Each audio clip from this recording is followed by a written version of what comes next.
Current news में आपका स्वागत है। आज का हमारा विषय है अभ्यास कोंकण। चलिए इस अभ्यास के बारे में बुनियादी जानकारी हासिल कर लेते हैं। जैसा कि इस तस्वीर के माध्यम से आप समझ सकते हैं, ये कहीं ना कहीं नौ सेनाओं के बीच अभ्यास है। तो अभ्यास कोंकण किस प्रकार का अभ्यास है? एक द्विपक्षीय अभ्यास है, यानी इसमें दो पक्ष शामिल हैं। ये पक्ष कौन कौन से हैं? एक पक्ष है भारत और दूसरा पक्ष है यूनाइटेड किंगडम। इनकी नौ सेनाओं के मध्य ये अभ्यास है, जिस अभ्यास की शुरुआत वर्ष 2004 में हो गई थी।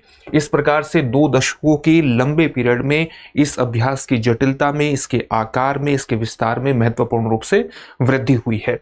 इस अभ्यास का उद्देश्य क्या है? ये महत्वपूर्ण है। इसका उद्देश्य है एक सुरक्षित यानी सिक्योर, एक ओपन यानी खुला और एक मुक्त यानी फ्री समुद्री क्षेत्र का निर्माण करना।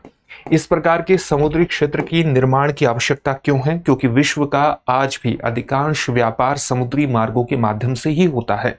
इसलिए समुद्री मार्गों को सुरक्षित रखना, उनको मुक्त रखना और इसके अलावा उनको मुक्त रखने के अलावा उनको खुला रखना यानी उनको ओपन रखना बेहद महत्वपूर्ण है। इसके अलावा ये जो पूरा अभ्यास है, ये भारत यूके विजन 2035 जिसका एक महत्वपूर्ण लक्ष्य है कॉम्प्रिहेंसिव स्ट्रेटेजिक पार्टनरशिप को आगे बढ़ाना, उसी के एक उदाहरण के रूप में अभ्यास कोंकण को भी आप देख सकते हैं। इसी प्रकार के अभ्यास भारत और यूके की वायुसेना के भी बीच होता है, जिसको हम इंद्रधनुष के नाम से जानते हैं।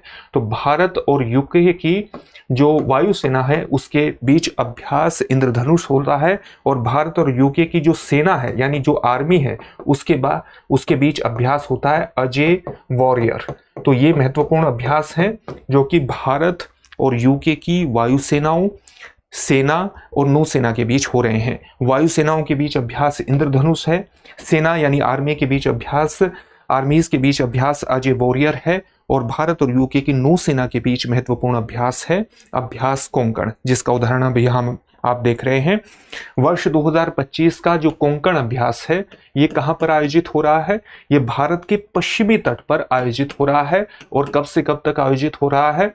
5 अक्टूबर से इसकी शुरुआत हो चुकी है और 12 अक्टूबर तक ये अभ्यास चलेगा। अगर इस अभ्यास के उद्देश्य तो हमने देख लिया, इसका एक ग्रैंड विजन भी देख लिया कि भारत यूके विजन 2035 के जो कॉम्प्रिहेंसिव स्ट्रेटेजिक पार्टनरशिप है उसी के एक उदाहरण के रूप में आप इसको देख सकते हैं। अब इसमें एक बात और समझने की है कि इसके 2 महत्वपूर्ण चरण हैं। वर्ष 2025 का जो अभ्यास हो रहा है, इसके 2 महत्वपूर्ण चरण हैं। कौन कौन से चरण हैं? एक चरण है बंदरगाह चरण। इस बंदरगाह चरण में किस प्रकार की गतिविधियां शामिल होंगी? इसमें शामिल होंगी कि पेशेवर बातचीत होगी दोनों नौसेनाओं के बीच। पेशेवर बातचीत के अलावा क्रॉस डेक दौरा भी होगा, यानी एक दूसरे के डेक का दौरा किया जाएगा ताकि उनसे सीखा जा सके। इसी प्रकार से इसमें खेल गतिविधियां शामिल हैं और सांस्कृतिक कार्यक्रम भी इसके अंतर्गत शामिल हैं। ये बंदरगाह चरण हुआ। और दूसरा चरण कौन सा होगा? समुद्री चरण दूसरे प्रकार का चरण होगा। इसमें जो नौ सैनिक हैं उनके कौशल विकास पर विशेष रूप से ध्यान दिया जाएगा, उनके स्किल डेवलपमेंट पर विशेष रूप से ध्यान दिया जाएगा। इसमें कई प्रकार की गतिविधियां शामिल होंगी, जैसे इसमें सतह रोधी, पनडुब्बी रोधी और वायु रोधी अभ्यास सम्मिलित है। इसके अलावा इसमें विमान वाहक पोत, विध्वंसक पोत, पनडुब्बी पोत और इसके अलावा जो फ्रिगेट हैं जो बहुत तेजी से किसी चीज पर हमला करने में सक्षम है, वो सारे इसके अंतर्गत भागीदारी करेंगे। अगर हम यूके की जो रॉयल नेवी है, रॉयल नेवी का प्रतिनिधित्व की बात करें, रॉयल नेवी का जो प्रतिनिधित्व है वो किसके द्वारा किया जाएगा? HMS प्रिंस ऑफ वेल्स के नेतृत्व में जो यूके करियर स्ट्राइक ग्रुप है उसके द्वारा रॉयल नेवी का नेतृत्व किया जाएगा। और जो भारतीय नेवी है, भारतीय नौसेना है, उसका नेतृत्व किसके द्वारा किया जाएगा? आईएनएस विक्रांत का जो वाहक वॉर ग्रुप है, वाहक युद्ध समूह है, उसके द्वारा भारतीय नौसेना का प्रतिनिधित्व इसके अंतर्गत मुख्य रूप से किया जाएगा।